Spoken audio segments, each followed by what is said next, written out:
comunicar en nombre del Gobierno de España a todos los españoles y españolas, y especialmente a quienes viven en Ceuta y Melilla, que vamos a restablecer el orden en su ciudad y nuestras fronteras con la máxima celeridad.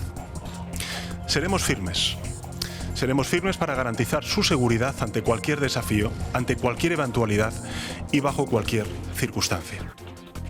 Ola, que tal? Moi boas tardes. Xa escoitaron, o presidente do Goberno compareceu hai menos dunha hora diante daquel mesmo cualifica como unha grave crise para España e para Europa.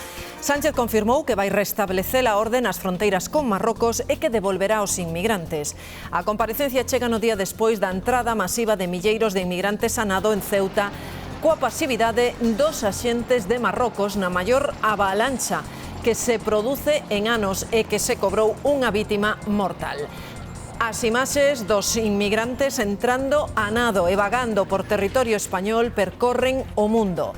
O Goberno xa despregou as forzas de seguridade e o Exército mobilizou efectivos da Lexión e dos regulares na zona. Pero do lado marroquí segue sen haber controis e segue entrando xente.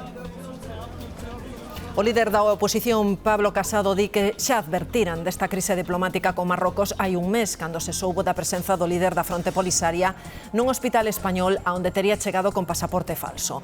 Casado exixiulle a Sánchez que garanta a integridade territorial de España en Ceuta. Es una situación de extrema gravedad, como no se había dado en la historia democrática de España. Y creo que el Gobierno tiene que actuar para preservar la soberanía nacional.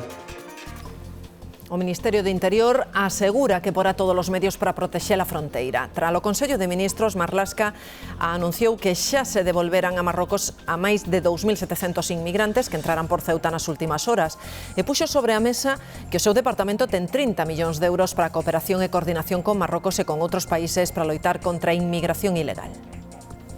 Dentro de esa cooperación y colaboración, la ayuda que me refieres de los 30 millones es una ayuda que ya está presupuestada dentro de los márgenes del presupuesto del Ministerio del Interior, y no con Marruecos, sino con todos los países de origen y tránsito. De seguido, volvemos sobre esta crise na fronteira con Marrocos. Neste telexornal Mediodía tamén nos ocuparemos da última hora da pandemia en Galicia. As autoridades sanitarias creen que nunhas semanas poderemos deixar de usar a máscara en espazos abertos. Poñen exemplos como os paseos con conviventes ao aire libre, pola costa ou no monte. Todo dependerá dos datos epidemiolóxicos e de como avance a vacinación. O presidente Feijóo confía tamén nesa posibilidade, pero advirte de que deberemos seguir levando a máscara con nós porque será de uso obrigado nos interiores.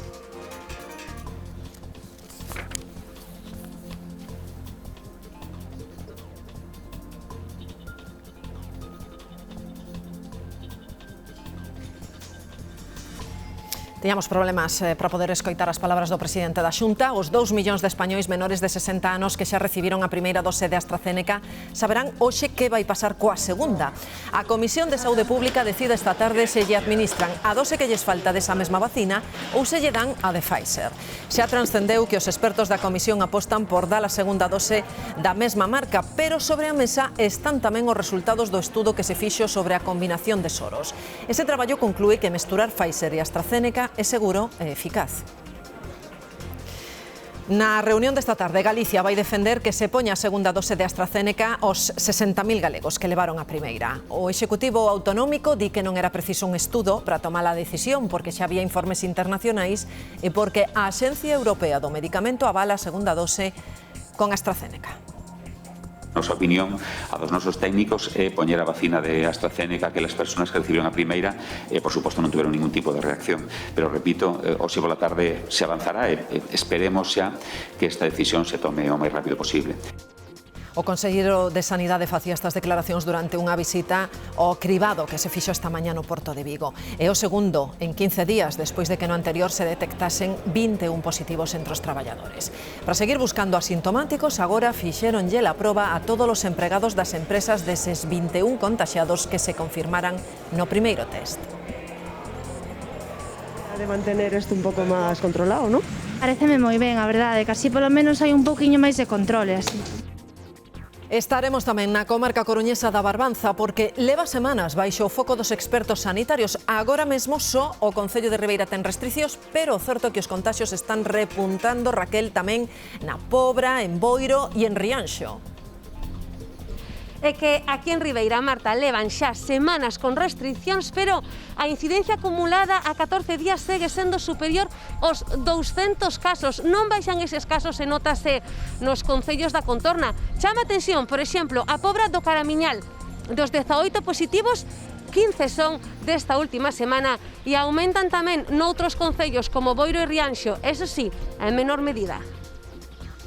E hoxe ábrese a esperanza para a familia de Débora Fernández. 19 anos despois de que aparecese morta, este mediodía o corpo da rapaza foi exhumado no cemiterio de Pereiró, en Vigo. Os investigadores queren buscar ADN de outra persoa nas uñas da víctima ou estudiar os seus osos. Teñen esperanza de atopar algunha microfractura que os axude a confirmar se sufriu unha morte violenta.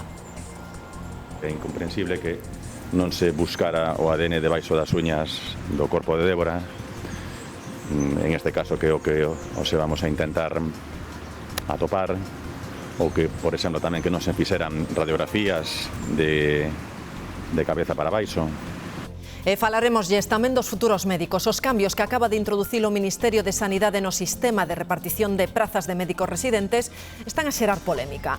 Os opositores terán que elixir destino de xeito telemático, moito máis a cegas, segundo eles, e din que isto suporá que queden moitas prazas sen cubrir.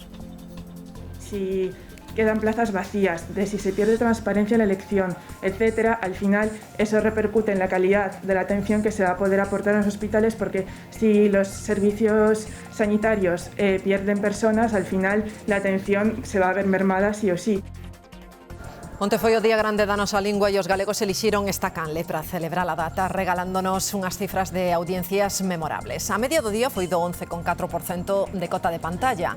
A máis do 24% deste telexornal destacou a película O que arde, con case o 17% da audiencia congregada. Tamén destacou o especial Zigzag sobre Xela Arias, que tivo un 18% de cota. 775.000 galegos conectaron onte coa Televisión de Galicia. De novo, moitas grazas. Despois do paso da fronte durante a mañá foi clarexando. O ceo durante esta tarde vai estar de feito repartido entre nubes e claros en boa parte de Galicia, coa posibilidade de algún chubasco xa moi illado.